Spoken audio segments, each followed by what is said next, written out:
Hello, everyone. It's FRAZELMA LYNN, the Parenting 911 coach, and I am coming on to have lunch with you. This is Tuesday. It's 11:33. I hope you have your lunch and you're getting ready. I am ready to talk about parenting and to elevate, enrich, and enhance your parenting skills. So today we are going to spend a few minutes just talking about things for the future. One of the things that I am looking forward to doing is having a podcast. Now, I want you all to chime in, give me your ideas, tell me what you think. With the podcast, though, I want it to be from a child's perspective. What happens is many of us, especially as we get older, we feel we already know everything that a child needs. And sometimes we miss it. Sometimes we miss the mark. Sometimes we miss the point. Sometimes we don't see deeply enough to see the need that the child has. So sometimes we miss it. How great would it be to find out directly from your child, what is it that they still have a serious need for? What is it that if you could do things better, that would be the one thing that your child would suggest. No, I'm not talking about things like, buy them more junk food or, let them go outside more, play on their video games more, or get them the newest video game.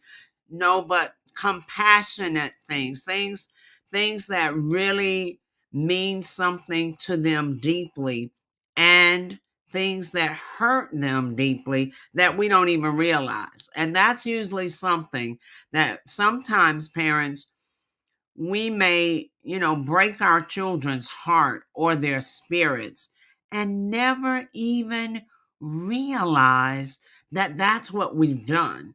And sometimes it's difficult for our children to tell us that that's what we're doing, and I told some young people not long ago, I said, if it's difficult to tell your parents what hurts you, what they're doing that really hurts you, breaks your heart inside, then write them a note. Sometimes we'll read it much better than we'll take it when it's being given verbally, because, it's hard for us as parents to take even constructive criticism from our children. But when they write it, we take it a little better, like, more or less, we take it easier. And then it also gives us time as parents to think about what they've written, think about how they feel about what they've written to us. And usually we can take that much better, much easier, and not be so impulsive or defensive towards them. So we do have to realize that our children see life, their lives, our families, from a totally different perspective than we do. And it would be great to hear their side, their perspective. Um, I mentioned in one of the sessions, we we go in and out of the dysfunction in our families, and trust me, all of us have dysfunction at one time or another in our families. And dysfunction just means that needs are not being met. Someone's needs are not being met, whether it's yours, parents, or the children, or all. But at that point, needs are not being met. And so all of us have dysfunction at some point or another.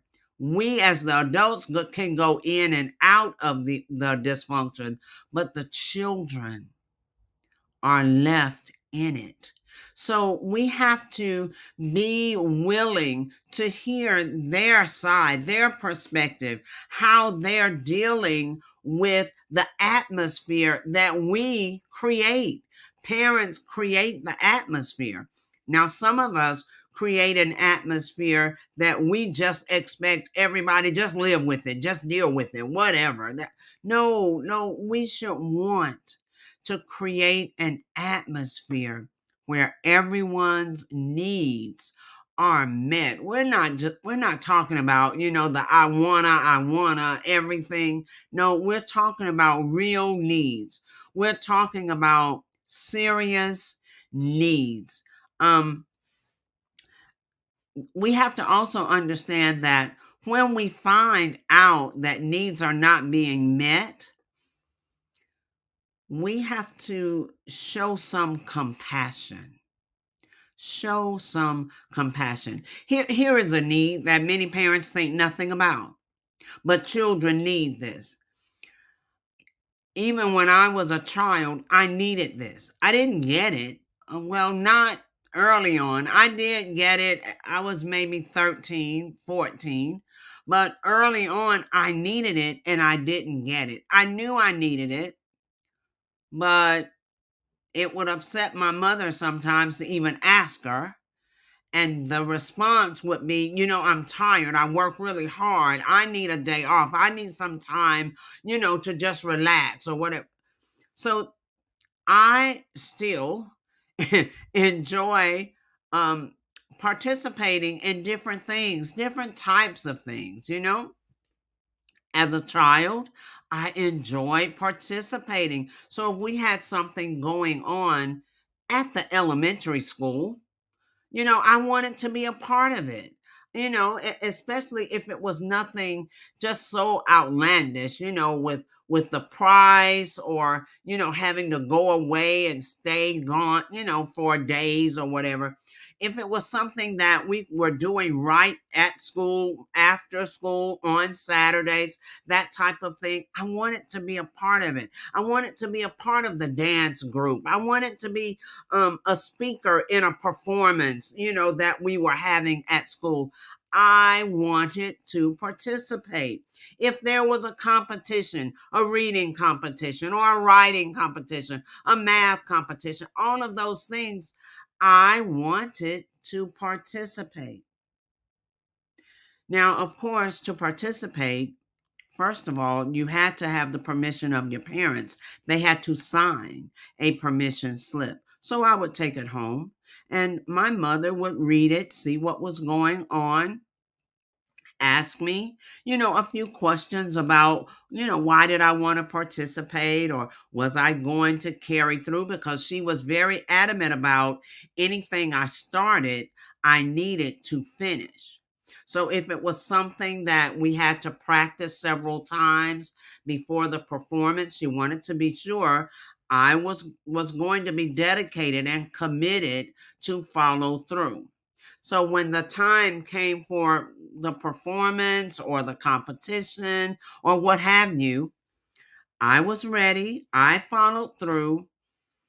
And on that day, I'm at the school on time with whatever, supplies I needed and looking out in the audience. And usually we always had a huge crowd of people that would come and see the elementary children perform. I remember this one performance. We did a school play. It was called The Emperor's New Clothes. And I was the narrator. So I had to learn a lot of parts and be able to stand in front of the crowds. And we did it several times. We did it several times in school. So all of the school children, could come and see it. We did it several times after school and once on Saturday to give parents, who were working different hours an opportunity to come to the performance. All of those performances.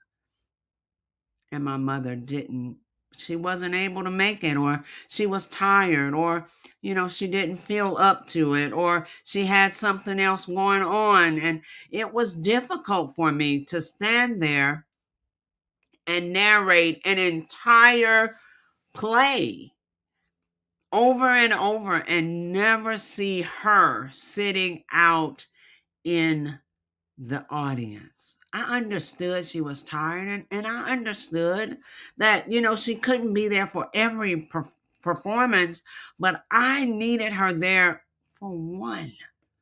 For one. And it was heartbreaking for me because the narrator is like, the star of the show pretty much, but it was heartbreaking for me never to be able to get her to show up. Yeah. Now later on, like I said, when I was 13, she made up for that, because at that point I had to live in a different state away from her to take care of her mother, and it wasn't even a big performance or anything, but I was homecoming queen, and it was the time for me, um, to receive that. She showed up unexpectedly. She surprised me and showed up, from another state, just so that she could be in the audience for me. Oh, I screamed and cried. It was like so magnificent. So parents, my whole point is, don't take things so lightly that means something to your children. We understand you work. We understand you're busy. You want to relax. You have other things going on. We understand. But niche out a little time, just take a little time to go to a performance, to see your children, saying their speeches, or singing a song, or performing in whatever way. Go and support them. They need that. Go and support your children.